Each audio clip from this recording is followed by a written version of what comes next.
Yes, hello. This is Mark Dodds, the People's Pub Partnership, one of the pub persuaders, one of the pub professionals, one of the people who knows what's going on.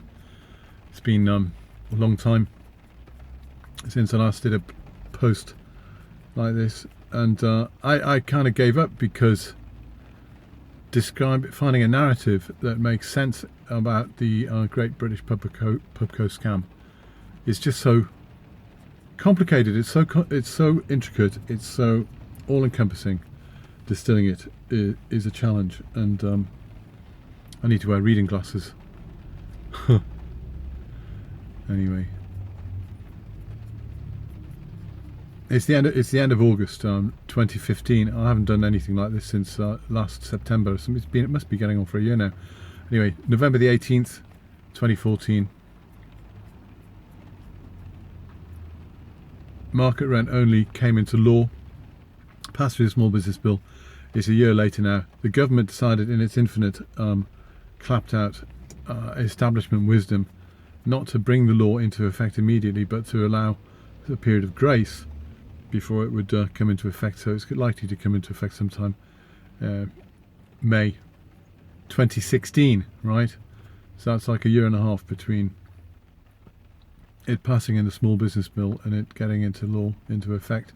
And what it does is it gives tied publicans the right to go free of tie at various trigger points, one of which is lease renewal, rent review, and things like being sold by their pub company to another pub company.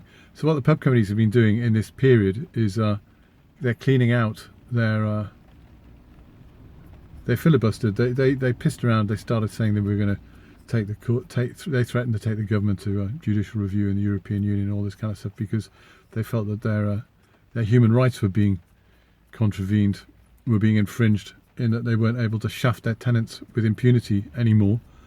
But anyway, of course, because the government gave them 18 months to jiggle around with their estates, they're changing all their contracts. They're bullying their tenants like crazy. Pubs are closing left, right, and centre.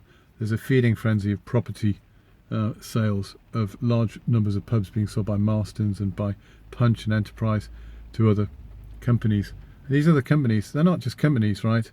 They are asset stripping, private equity funded retail asset conversion specialists.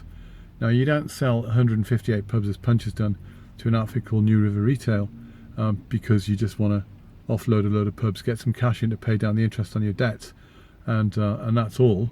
No, you do that to get rid of a whole load of awkward tenants, a whole load of tenants who are coming up to their rent reviews, i.e. next year. So you avoid the market rent only legislation because it's being passed to another company.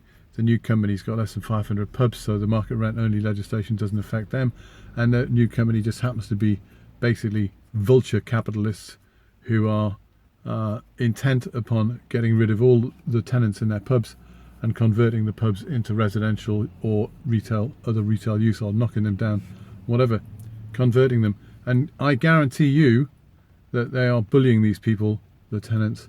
They're giving them offers to keep their mouths shut whilst planning applications going in to see whether they can get conversion of their pubs into other things.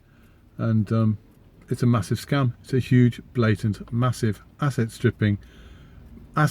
strip mining of Britain's cultures, traditions, sense of place, everything else. And these pub companies, they are total bastards, right?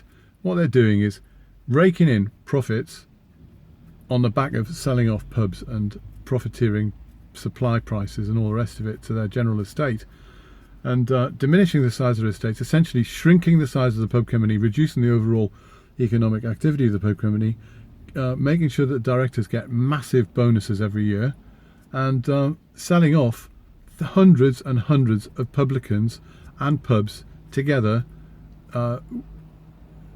as goods and chattels. Just it's like selling off old scrap. It's appalling. It's outrageous. And I don't know, maybe I'll post this. I don't know what I'll do. I'm going to write a blog anyway, and I will do that. Cheers for now.